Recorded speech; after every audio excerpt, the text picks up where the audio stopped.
Football players, ever wondered how scouts pick players, the models they use in picking players? One of the models scouts use in picking players is physical model. And this is very important because African players are always outstanding when it comes to physicality. I've talked about the psychological model, I've talked about the tactical and technical model, and this is the physical model. And as an African player, you have an advantage over every other person when it comes to physicality.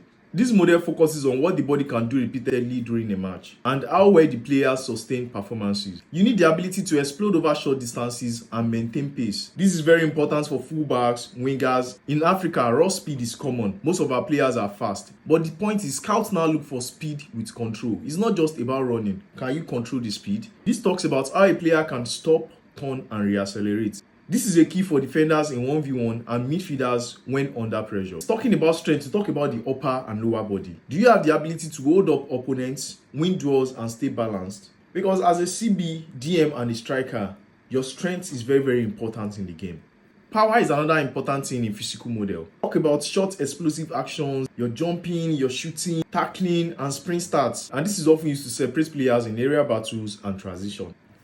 Wait, what is physicality without stamina and endurance? Do you have the ability to repeat high intensity action for 90 minutes? Can you go 7 straight games and you keep giving us the performances back to back? Scouts often track your performances if it drops from 60 to 70 minutes. They want to see what you can do for 90 minutes. Are you a player that gets tired once it's 60 minutes and you can't continue? Or are you a player that can give us the performance for the next 10 games? How do you control your body movements under contact? And this helps technically gifted players to survive physical battle. Another factor in picking players is the body frame. And I'm going to make a video on that to explain on how scouts pick players using their body frame. Because this helps to predict the future potential of a player. Talking about the height, you cannot just be tall and big for nothing. Do you make use of your body? Do you make good use of your height? One thing about African players is we hardly get injured. If you watch Michael Essien in Chelsea, he can play many games and bro is still fit coming back to the game to play again.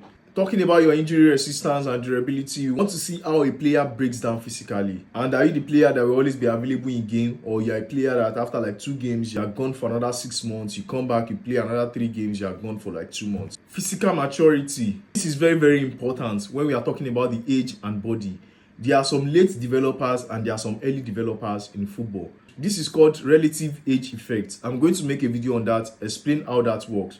Scouts often separate early developers from long-term prospects. Shielding, how do you use your body? Do you have the ability to use your body to protect the ball from opponents? This is important for midfielders, strikers, and wide players receiving ball under pressure. You have to be aware of pressure before contact. One thing about shielding is it shows your physical intelligence and not just strength.